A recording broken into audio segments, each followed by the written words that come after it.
Well, greetings everyone, and welcome to the Law Hour and Editorial Review. The Law Hour is sponsored by the Gordon Law School of Isabella, Missouri. Now, the Law Hour is an educational service brought to you in the public interest. I'm your narrator, George Gordon. The Law Hour and Editorial Review is heard nationally and internationally 7 days a week here in the United States and in more than 120 countries worldwide over the Internet. Now, for more information about the Law Hour and Editorial Review, please visit our webpage at georgegordon.org, georgegordon.org. Now, the Law Hour and Editorial Review brings you important information about law, science, education, business, politics, religion, health, history, economics, news, and current events. So stay tuned for tonight's special report on reality behind the news right after this. Hey, let me ask you this. What do you think's wrong with the Ten Commandments? Because it's pretty obvious that something is wrong with the Ten Commandments because they've been banned from our public schools, from our public institutions, and from our national consciousness. Now, instead of these 10 simple, time-tested laws, we see the 10 planks to the Communist Manifesto. And they're teaching these 10 planks to the Communist Manifesto in our public schools and our public institutions. And we've been taught to make them a part of our national psyche. You know, this is a pretty radical change in our political and moral outlook over the past 50 years, don't you think? Are you aware, for instance, that your daughter couldn't receive an aspirin in your public school without your consent, but she can have an abortion arranged through that same public school without even your knowledge, much less your consent? That's why I contend that the solution to this kind of moral perversion and national insanity is to go back to what worked. Let's go back to the Ten Commandments and the Mosaic Law. You know, our founding fathers practiced and advocated the Ten Commandments. They even put 22 principles of that law into our federal Constitution. And there's still at least one school left in America that's teaching this entire Mosaic Law, the Ten Commandments, and all 759 statutes, judgments, and commandments, as well as the penalties and the benefits for their observance. Now, you know, every law has a penalty, and you don't have to know what the penalty to the law is in order to suffer from its effects. So whether we call this the Mosaic Law, or the law of God, or the common law, or natural law, or karma, or something else, it's automatic, and it works just like AIDS, herpes, and VD, which just happen to be the natural penalties for adultery. Now, if you'd like more information, why don't you call and order our free General Law CD package? That's the place to start. It's a 4-hour commentary on the law in general. Doesn't cost you anything. And it's educational, it's informative, and it's entertaining. You can call right now and order one. The number's 417-273-4967. If you're online, you can go to our website, georgegordon.org, and click on to the archives page, and you can download that free General Law CD package right there. Again, georgegordon.org, and then go to the archives page or call us direct at 417-273-4967.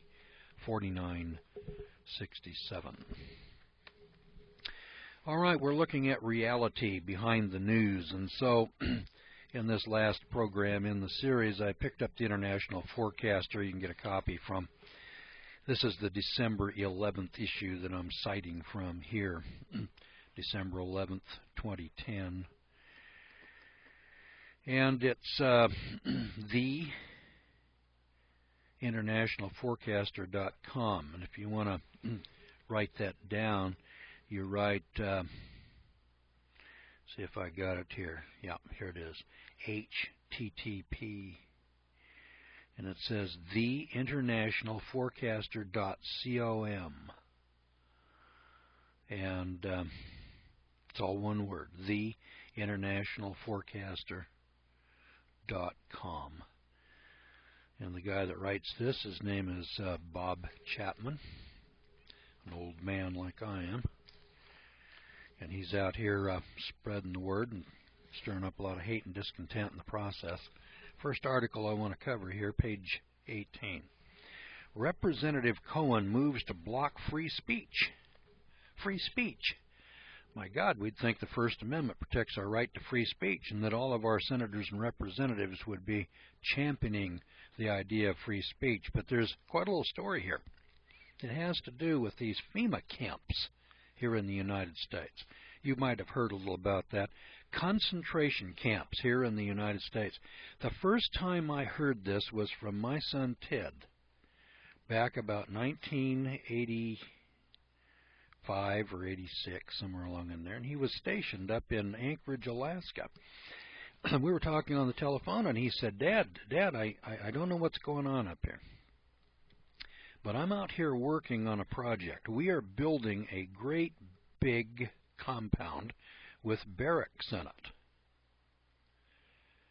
And it's not for the Army. It's not for us soldiers. And I said, well, Ted, that's a concentration camp that you're building. I'd heard about this, and I was reporting on it, and I said, that's a concentration camp. And he said, Dad, what makes you say that? And I said, because the fence that you have, the fence that you're building around it, the barbed wire is aimed in, not out. See, if you were building a compound to protect the people inside, you would aim the barbed wire out to keep people from the outside from getting in. I said, the barbed wire is facing in, isn't it? And he said, well, yeah, it is. Okay, well, that's for keeping people inside from getting out. That's a concentration camp. Over the years, I've heard reports about these FEMA camps, and here's a new report, only this one has been broadcast over national TV. So more and more people are finding out about it. I just thought I'd throw it out there if you hadn't heard about it, or if you had, here's an update to it. This is contact Debbie Morgan, media at campfema.com. Now remember, this report's coming out in the International Forecaster, dated Saturday, December 11th, 2010. So if you want a copy of it, send your request to theinternationalforecaster.com. Tell them you want the December 11th, 2010 edition. That's the Saturday, December 11th edition on page 18. News of FEMA camps proves too much for prime time as True TV has been coerced to pull the police state episode of Conspiracy Theory with Jesse Ventura. They had to take it off the air. Well, that's censorship, and that's detrimental to free speech. The episode, which featured Alex Jones, Catherine Blesh, John Bush, and Camp FEMA Director William Lewis, talked about many things. But the one fact that seems to have caused the biggest trouble for Ventura and True TV is the FEMA camps. Troubled by the blatant omission of the episode in reruns, Camp FEMA producer Gary Franchi said they have only fanned the flames and brought greater attention to the issue. It's an admission to the truth about FEMA camps in America. Jones, on his radio program InfoWars, said that he was at liberty to speak about part of the cover-up. He said Tennessee Representative Steve Cohen sent letters to Time Warner. He sent letters to Subdivision True TV and even managed to get the ADL involved behind the scenes. Toward the end of the program in question, Jesse Ventura speaks to Cohen about the legislation, H.R. 645, the National Emergency Centers Establishment Act. Cohen seemed not to recognize the bill until Ventura presented him with a copy of it on camera. In response to Ventura and the police state episode, Cohen took a Southern Poverty Law Center type stance in his scathing op-ed for Roll Call on December the 7th, 2010, in which he said, quote, when the media purposely distort the facts to create confusion and mislead people, they must be held accountable, Franchi stated. The censorship of True TV almost mirrors the attack levied against our film camp FEMA, American Lockdown, by the Southern Poverty Law Center after its broadcast on PBS. Well, Cohen wrote that the legislation that he co-sponsored with my colleagues, H.R. 645, which has never even passed out of a subcommittee, would be used to establish emergency operations centers to share information and provide assistance in case of emergencies and natural disasters. Well, that part is true. But what Cohen conveniently forgets to mention is that this sort of thing has happened before in the United States, and it wasn't as innocent as he claims. I'll point out here, boys and girls, that during World War II we had concentration camps here in the United States in which we locked up American citizens. Well, of course, they were a bunch of Japs and we were at war with Japan, but I want to point out that they were all United States citizens. Now, maybe we needed to lock up these Japanese Americans during World War II. And maybe, just maybe, we need to lock up all Muslim U.S. citizens in a future war with the Muslim world. Or, gee, maybe we need to lock up all of you Korean citizens in FEMA camps when we go to war against North Korea. I don't know. Maybe it's a good policy. But I just wanted to point out that there are concentration camps, new ones. You know, we tore down all those World War II concentration camps. We got new ones all over America. One of them up in Anchorage, Alaska. Been there at least since 1985 or 6 when my boy Ted reported that to me. Boys and girls, is there some other things that maybe we ought to know about that we haven't heard over the news? Now, Lewis and Franchi remind viewers in their documentary, it's called Camp FEMA, that American citizens have already been the victims of Internet and internment, as more than two-thirds of those interred during World War II in the United States were in fact American citizens. Internment camp survivor Sam Ozaki gives a chilling account of what happened while in these facilities. When Franklin D. Roosevelt signed Executive Order 9066, we were all rounded up like cattle and placed into America's concentration camps. Ozaki reminds viewers they called them assembly centers.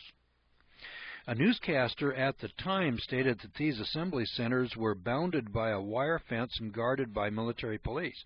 Ozaki remembers that at least 10 persons shot and killed by American guards for getting too close to the fences surrounding the encampment.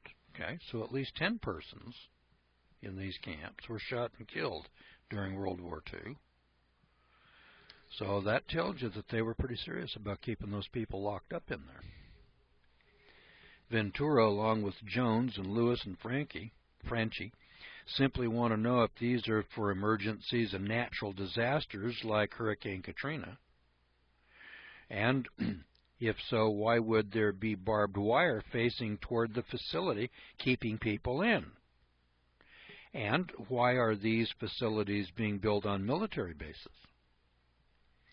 Now, since the release of Camp FEMA, American Lockdown, and The Enemy of the State, Camp FEMA Part 2, and the one airing of the Ventura True TV Police State episode, Lewis and Franchi have received emails telling of peculiar behavior in several areas of the country, most notably in Charlotte, North Carolina.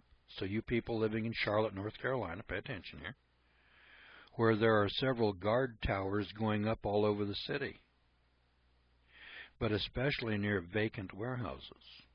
Some were even going up near football stadiums. He even noticed towers going up in Virginia as well. Now, one person speaks of FEMA building on every exposed area at a school in his area in Kansas. Another writes that a major facility to be shared by the Armed Forces, National Guard, and emergency housing for FEMA is being built near a major artery in Wichita, Kansas. You people in Wichita, keep your eyes and ears open. They got one there. Now, Cohen and the government are bent on covering up any of this information and then demonizing anyone that speaks out and reports about it. Lewis and Franchi have already been targeted by the Southern Poverty Law Center and CNN in what can only be described as damage control. Lewis states, the harder they try to cover this up, the more apparent it becomes. FEMA camps are a reality in the United States of America, and Representative Cohen's actions prove beyond a shadow of a doubt that it's true. Now, if you'd like more information on these two FEMA documentary films and to view the trailers, please visit http://campfema.com. The second one is Police State, Jesse Ventura's FEMA camp episode pulled by Congressman Cohen and the ADL. Go to http://www.federaljack.com. Cohen, we must hold the media accountable. http://www.rollcall.com. Lawmaker, Jesse Ventura's show on U.S. concentration camps outrageous. http://www.scripsnews.com. CNN and SPLC attempt to demonize blackball patriots. http://www.takebackwashington.com. All right, and if you want a copy of the article, you can get one from the International Forecaster, Saturday, December the 11th, 2010. by sending your request to theinternationalforecaster.com. theinternationalforecaster.com. Well, let me circle that one off. That was a pretty good story. These are articles and pieces of information and news that you probably haven't heard, and that's because it's censored here in the United States, censored by our news media. On page 5, there's a story about Minnesota's Attorney General sued Discover yesterday, accusing one of the nation's biggest credit card companies of billing tens of thousands of the state's customers for account protection programs that they didn't want. That's called fraud. If I did something like that, they would prosecute me and put me in jail. If you did that, you would be prosecuted and put in jail. If Bank of America, Discover, or J.P. Morgan does it, it may not even be reported, but nobody goes to jail, and if they pay a fine, that's the end of it. So if they steal $1 billion from people out in the marketplace, then when the government finds out about it, they will fine them $100 million. And you've seen these stories. Bank of America fined $100 million for stealing $2 billion. Well, excuse me, boys and girls, but don't you think that when somebody steals $2 billion or something on that order, that they ought to forfeit those ill-gotten gains as well as pay the fine? Okay, but banks never do that. Banks get to keep all of the ill-gotten gains, and then they pay a pittance, and nobody is prosecuted, and they don't go to jail. Here's an example of it. The lawsuit alleges that Discover Bank, DFS Services, and parent company Discover Financial Services broke state consumer fraud and deceptive trade practices laws. Attorney General Lori Swanson sued on behalf of the Minnesota public, but said the billing practices are probably widespread in other states, and she's seeking refunds for Minnesota customers and civil penalties. Swanson said Discover telemarketers talked fast, skipped over words, and rushed customers through a script to sign them up for the programs, including payment protection, identity theft protection, and credit monitoring. All right, and that's the story on the Discover card. Now there's a second story here in the International Forecaster that deals with Bank of America. Here's a second one. Bank of America Corporation agreement to pay $137 million in restitution for taking part in a nationwide bid rigging conspiracy for municipal investment contracts may soon be followed by more settlements to repay the scheme's victims, the Justice Department's Antitrust Division head said. All right, here's the story. Stay tuned to this channel. I think you'll see a lot more activity in the coming weeks and months. Christine Varney, the antitrust chief, told reporters yesterday that we're committed to getting restitution, full restitution, to all of the municipalities that were victims of this scheme. Bank of America, which has assisted the government probe of the $2.8 trillion municipal bond market since at least 2007 in return for leniency, has provided documents, emails, and recordings of phone calls according to court records of civil suits. In September, Douglas Lee Campbell, former employee of the bank's municipal derivatives group, pleaded guilty to taking part in a conspiracy to pay state and local governments below market rates on investments purchased with bond proceeds. Bank of America's settlement is likely the tip of the iceberg. Andrew Gavell, a law professor at the Howard University in Washington, D.C., said in an email, he said other conspirators may pay much higher penalties. The government has identified more than a dozen firms, including J.P. Morgan Chase and Company, UBS AG, and Societe Generale as unindicted co-conspirators in a criminal case brought by the Justice Department against a Los Angeles investment broker. Now listen, these are big banks. These are the world's biggest banking institutions, and they're involved in defrauding municipal entities, corporations, like Los Angeles and New York and so on, out of, what was the number up here? It was in the trillions. There it is. $2.8 trillion municipal bond market, going back as far as 2007. Trillion here and a trillion there, and pretty soon you're talking about real money, And I just wanted to point out that these big institutions stealing, from the public. What do you think? We had a woman here the other day, and she was, some little town of Nixa, I think it was, Nixa, Missouri. And she was an accountant or something in there, and she stole $27,000 from, she embezzled the money out of the little, and she paid her bills with it, and she circulated the money in the local community.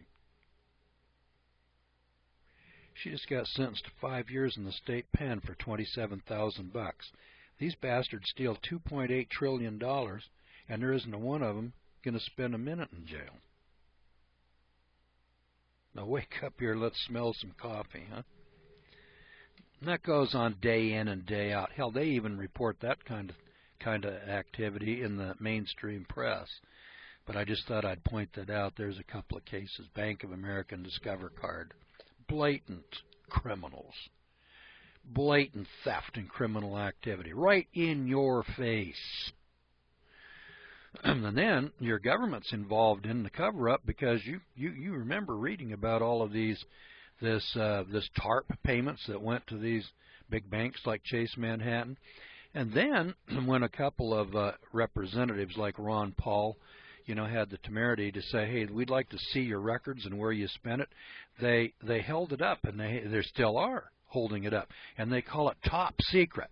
See, they've hidden it under the guise of national security. And then when WikiLeaks comes up and exposes this kind of chicanery, then our government comes to us and says, we need to shut this man up. He's involving national security. Yeah, WikiLeaks, the national security, they're uncovering the lying hypocrites and the frauds and the criminals in government and big business that are raping, robbing, and pillaging all of us. All right, so there's that story. That's number page 5 and 6 over there. Those are pretty good stories. Let's go over here to page 9 and 10. See what we got over here. There's Bank of America on page 6. Here's page 8. Here we go. U.S. home values are poised to drop by more than $1.7 trillion this year. I think I'll underline $1.7 trillion.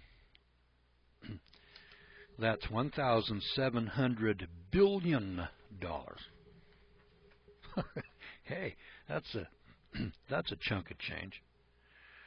I did a program here not too long ago. If you were to put $1 trillion into $100 bills and then stack it up on pallets 3 feet high and put 26 of those pallets into a semi-truck. You know those big trucks with those boxes, driving up down the road? Okay. Write this down. This'll boggle your husband's mind tonight over dinner. That would take 384 semi-trucks, those big 18-wheel trucks, 384 trucks, and each one of those trucks would be carrying 26 pallets. That's how much fits into one of those trucks. A pallet's 3.5 by 4 feet. 3.5 by 4 feet. 3 feet high. And the truck would be overloaded. It would have over 40,000 pounds in it. 384 of those truckloads to haul $1 trillion. And we're talking about $1.7 trillion this year. That's how much money all of us homeowners are going to lose this year in the value of our homes. So says Zillow Incorporated, a closely held provider of home price data. This year's estimated decline, more than $1.05 trillion drop in 2009, brings the loss since the June 2006 home price peak to $9 trillion. The Seattle-based company said today in a statement. $9 trillion. Boys and girls, we lost $9 trillion worth of our value. That's 9 times 384 trucks so far since 2006. Now, with foreclosures near an all-time high in late 2010, the high rates of negative equity persisting, it does not appear that the first part of 2011 will bring us much relief. Stan Humphries, Zillow's chief economist, said in the statement, government incentives can only temporarily hold back the tide. Housing demand has slumped since the start of the year as the government tax credit expired and unemployment hovers near 10%. Sales of existing homes in October fell to an annual pace of 4.43 million compared with 5.98 million a year earlier, and an annual average of 5.81 million over the past decade. The National Association of Realtors said November 23rd the median price was $170,500. That's down from $172,000 a year earlier. If you go back 3 years, it was over $200,000. More than $1 trillion of this year's decline in home values occurred in the second half, Zillow said. Federal tax credits of as much as $8,000 for qualified first-time home buyers and $6,500 for repeat buyers required a sales contract by April 30th of 2010. Only 31 metropolitan areas, or fewer than one-fourth of the 129 tracked by Zillow, had gains in home values this year. They included Boston, San Diego. But Zillow's report is similar to other forecasts for prolonged weakness in the U.S. housing market. U.S. home prices will decline as much as 11% by 2012 as weak demand and rising inventory extend the housing slump, Morgan Stanley said in a report yesterday. Prices will be as much as 36% below their 2006 peak before finding a bottom.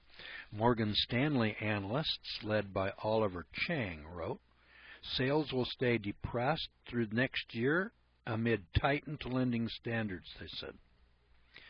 As many as 8 million homes are in default or foreclosure and may be offered for sale, known as shadow inventory, according to Morgan Stanley. The looming supply will combine with tight credit and questions about housing finance regulation to reduce prices 6 to 11% from current levels, the analyst said. Okay, now let's take a few of these numbers and run them by you. We're expecting 6 to 11% fewer home sales. There's 8 million homes out there that aren't being offered for sale. We're selling houses at the rate of 4 million a year. The normal rate is about 6 million, just a little less than 6. So they're down 2 million a year, home sales. There's about 8 million houses, that would be about a 2-year supply, that aren't even on the market. They're holding them off the market because if they put those on the market, it would depress it even further and faster. Isn't that special? Now, prices are down 36% so far. Prices will be as much as 36% below their 2006 peak before finding a bottom. I can remember here 2 or 3 years ago, this same author, this is the international forecaster, Bob Chapman, said you could expect house prices to drop 40 to 50%. That was 2 or 3 years ago. And sure enough, it's happened. That's where we're at. Well, we're not at 40%. We're 4 percentage points above that, but they're headed to below. More than he forecast. So if you think that your house is going to be worth more next year, wake up and smell the coffee. Hey, let me give you a mid-course reminder here that you're listening to the Law Hour and Editorial Review. We're sponsored by the Gordon Law School of Isabella, Missouri. Now, the Law Hour is heard 7 days a week here in the United States. We're heard around the world in more than 120 countries daily over the Internet and radio. Now, if you'd like more information about the law school and the Law Hour, then please go to our website. That's georgegordon.org. The law school teaches family law, tax law, courtroom strategy and procedure, business law, agricultural law, civil rights, and biblical law from the scriptural perspective. Now, that's 8 schools in all. The law school is a private, non-commercial, non-profit, non-sectarian law school, and it is open to individuals, but by prearrangement. The law school conducts a homeschooling program for adults on compact disc, and the Law Hour website is updated weekly. It has a radio log schedule and archives. All of it can be accessed through our website at georgegordon.org. All of these Law Hour programs are archived on the Internet by title and date for your listening convenience. And the Law Hour is an educational service brought to you in the public interest. Now, the law school offers a free 4-hour introductory CD package. Be sure to order one by calling and asking for it. The number to call is 417-273-4967. Again, that's area code 417-273-4967.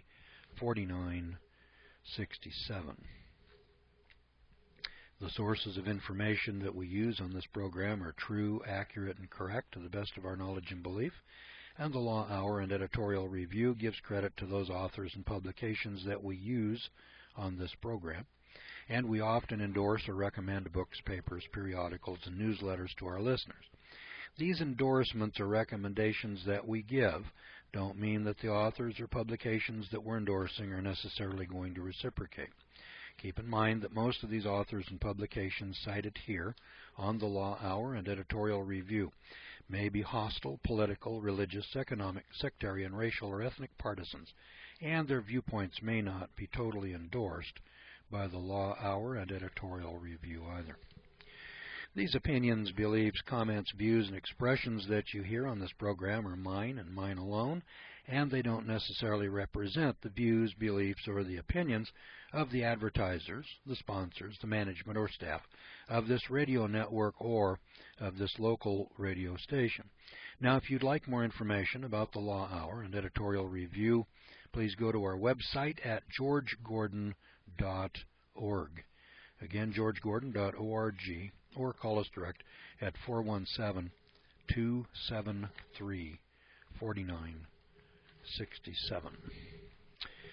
All right, we are reviewing the news, reality behind the news. Oftentimes, we don't get all the facts from Katie and Brian, but we do from some of the newsletters, and so I just want to hit some of the top stories that are out there in the marketplace today.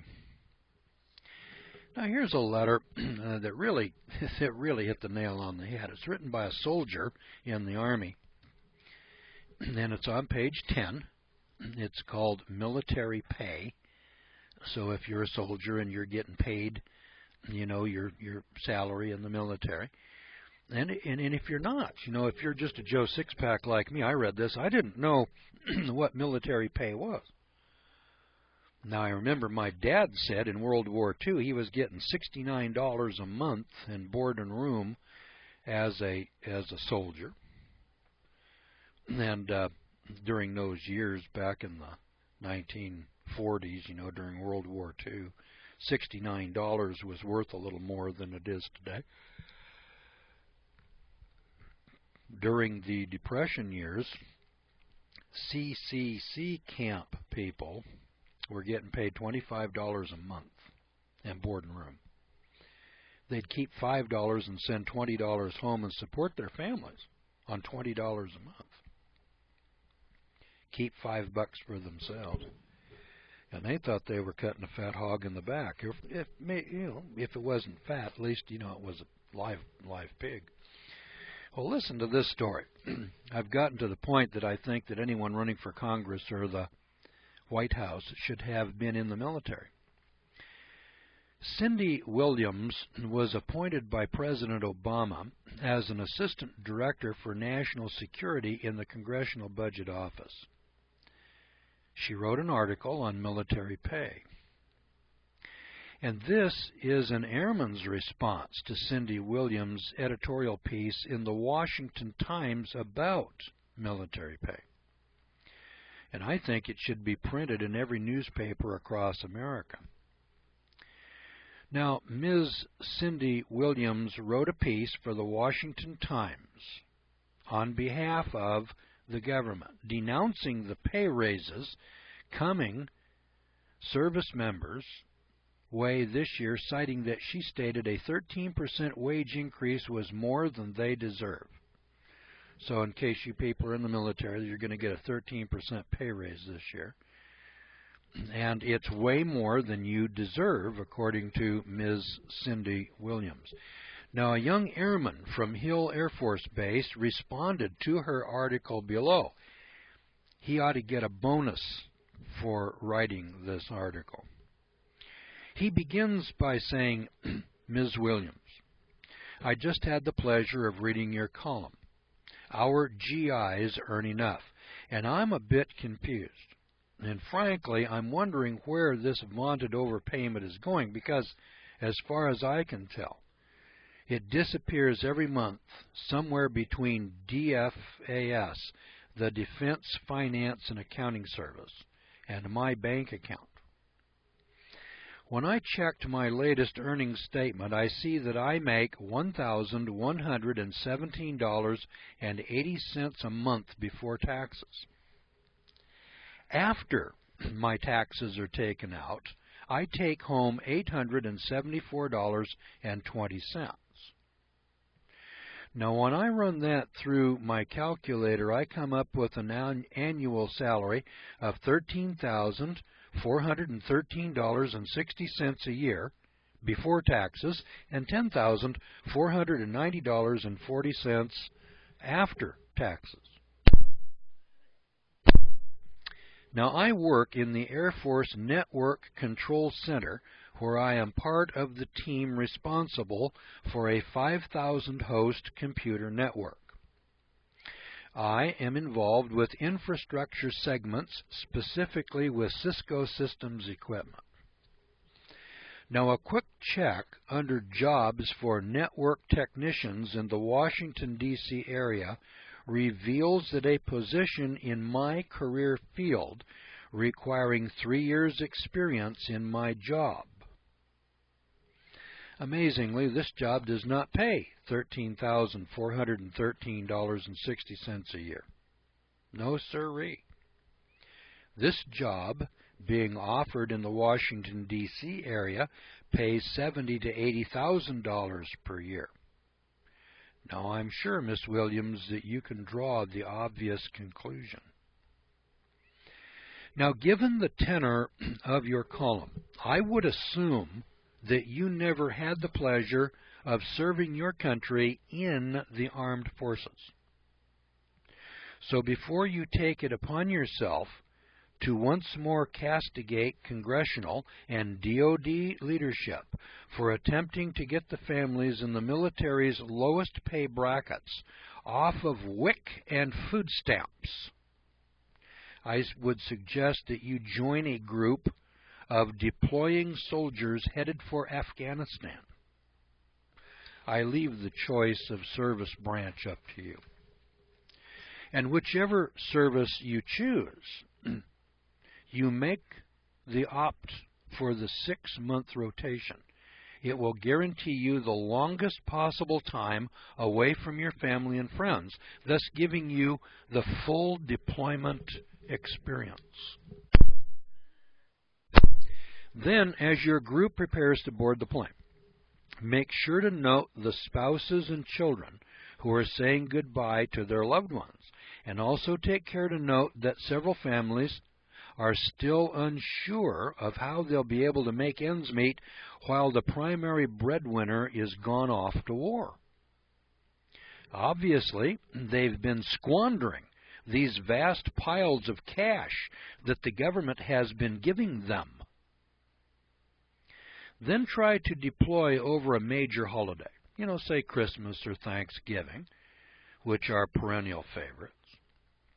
And then you'll actually see over there, sitting in a foxhole, shivering against the cold desert night, and the flight sergeant tells you that there aren't enough people on shift to relieve you for chow. Remember this. And then trade whatever MREs, those are called meal ready to eat, you trade those and you manage to get for the tuna noodle casserole or cheese tortellini, and then add some Tabasco to everything to kill the taste and give it some flavor. Then talk to your loved ones as often as you are permitted. It won't be nearly long enough or often enough, but take what you can get and then be thankful for it. You can have picked up on the fact that I disagree with most of the points that you present in your op-ed piece. But tomorrow from Kabul, I will defend to the death your right to say it. You see, I'm an American fighting man, a guarantor of your First Amendment right and every other right that you cherish on a daily basis. My brother and sister soldiers worldwide ensure that you and people like you can thumb your collective noses at us, all on a salary that is nothing short of pitiful, and under conditions that would make most people cringe. We hemorrhage our best and brightest into the private sector because we can't offer the stability and pay of civilian companies. And you, Miss Williams, have the gall to say that we make more than we deserve. That's the end of the article. That's the letter that was written by A1C Michael Bragg, Hill Air Force Base, AFNCC. I guess that means Afghanistan. And then Bob Chapman said, if you agree, please pass this along to as many people as possible and show your support of American fighting men and women. Thank you. Now that's Bob Chapman. So I took you up on it, Bob, and I put it out over the air, and I'm putting that out there for every listener. in 123 countries around the world that listen to the Law Hour and Editorial Review. I think it was well said, and I think it was well put. Now, I'm not a bleeding heart liberal here, and I'm not trying to get pay raises for the military, but I want to tell you a little story here while I'm at it about the insanity of not paying these people. See, this kid that's over there in Afghanistan eating these MREs cold, wherever he is, he's not going to re-enlist in the Army. You can rest assured that he's probably had about as much as he can handle. My boy Ted re-enlisted one time. In high school, he went through high school, and he went through that military thing in the high school. I forgot the name of it now. ROTC. And he loved it. He had a great time. And when he turned 18, he joined the Army, and he was in for, I guess it was 4 years or 6 years before he re-enlisted again. And then he re-enlisted. But he quit. He got a belly full of that, and he said, hell, I'm getting out of here. And he did. He didn't spend his 20 or 30 years in the military. And I want to tell you why. Years ago, my brother-in-law, Johnny Tyson, was an Air Force captain. And he was flying big airplanes. I don't remember exactly the size, but you know these C-124s, and I don't know if he flew the C-5A, but he was flying these big military airplanes over to Vietnam, hauling troops and supplies over there. And he was a pretty skilled guy. And we were talking one day up at Travis Air Force Base in his little house. He lived in a little house. And I looked at his little house. He had a wife and 3 kids. And at the time, I was a machinist working in the trades in Alameda, California, making $3.28 an hour, which was standard pay at the time. And it was good pay, and I was living well. No complaints. But I want to point out that I was making $3.28 an hour, and when I looked at his little house on the Air Force base, and this guy is an Air Force captain. This guy ain't a buck private now. He's a captain in the Air Force. And he isn't living anywhere near as well as I am. And in fact, his pay scale was less than mine, and I was a crummy machinist. And this guy is flying multi-million-dollar airplanes. And here's the kicker. He could leave the Air Force anytime he wanted and go to work for United Airlines and make $100,000 a year. And at the time, I think he was making about $10,000 a year, something like that. Maybe not even. And we were chit-chatting a little bit, and he said, now, when I re-enlist, I get an enlistment bonus. And they will pay me. I think at the time it was $1,500 cash. They'll just hand him a cash bonus if he re-enlists for 6 more years. And I said, are you going to do that? And he said, no. He said, I want to serve my country. I want to do what I'm doing, but they're not paying me enough. And this is why they cannot keep people in the Air Force. And I said, well, what seems to be the problem? He says, well, these guys can leave here and go to work and make $100,000. They'll make 10 times what we're getting paid here in the Air Force. And you can see that by this letter.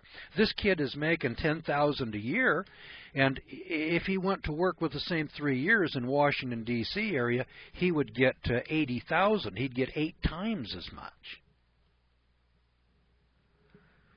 And Johnny told me, he said, do you know what it costs to train a pilot for the Air Force? I said, no. He said, it's $100,000 a year. Excuse me, $100,000 to train the pilot. I said, no, you're kidding me. You mean if you leave the Air Force in the morning and you go to work for United Airlines, you mean, Johnny, that we taxpayers will have to pay $100,000 to train your replacement? And he said, yep, that's what it costs.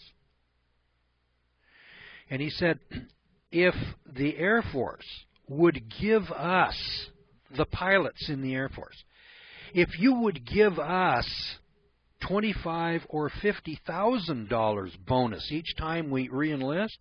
He said, you couldn't drive us away with a club. And you would save half. And he said you wouldn't have hardly any turnover. Now that's the kind of short-sighted nonsense that goes on. Now think about it. Here's a kid. He's working for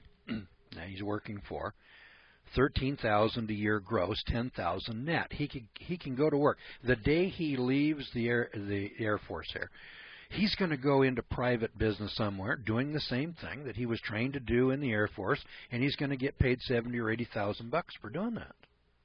And then you and I, the taxpayers, we have to pay to replace this kid. So it's going to cost us, and to train him and give him 3 years experience, it's going to cost us that much money or more. If we would pay this kid, you know, a reasonable amount of money, $20,000, $30,000 a year, half, less than half of what he's going to get on the outside, he'd stay in the Army. He'd stay in there. These people want to serve. They want to stay in the Army. They like the idea. They want the benefits at the end, the retirement. And they would do that if we would pay them. Now, that was my experience with my brother-in-law, Johnny. And I said at the time, why, my God, this is an insane policy. Nobody in his right mind would do such a thing. And that's why I'm not sure that the people who are running the military services, like Secretary Gates or President of the United States, Barack Obama, or the Congress of the United States, are, in fact, sane, rational people. I know that as a businessman, I would not want an employee to leave that I have to replace and pay $100,000 to train him. I would pay him more money. And in fact, here in the private sector, out here in the real world, we pay people to keep them. We don't want them to leave. But I notice here in the military, they don't think like that. And, of course, they don't have to because the taxpayers have unlimited funds. We're all deep pockets.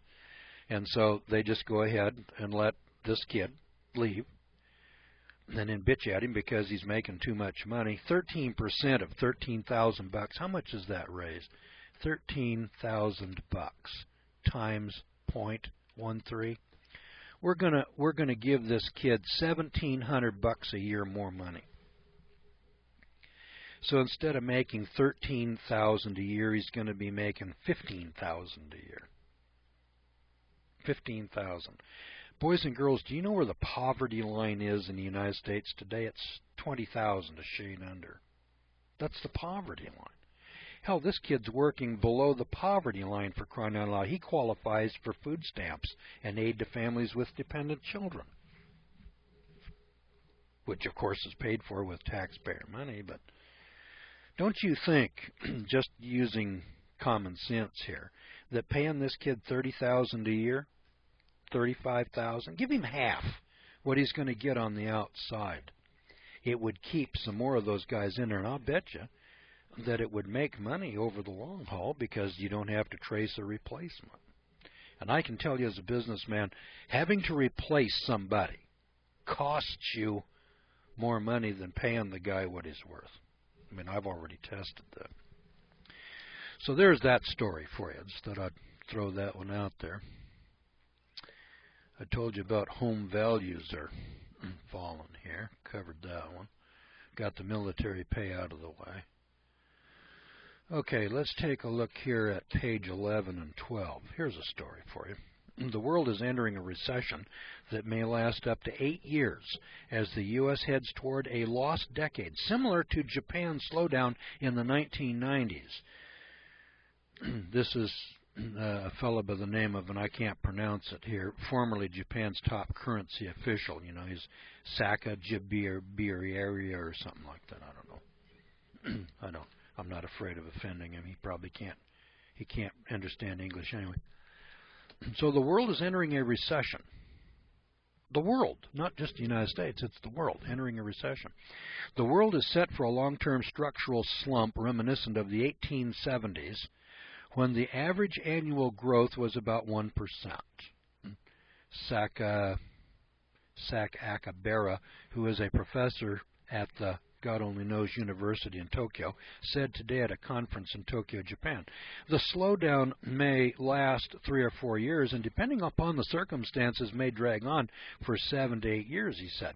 Japan is likely to face a double-dip recession from the summer of next year, and the government should increase bond issuance to support stimulus spending, he said.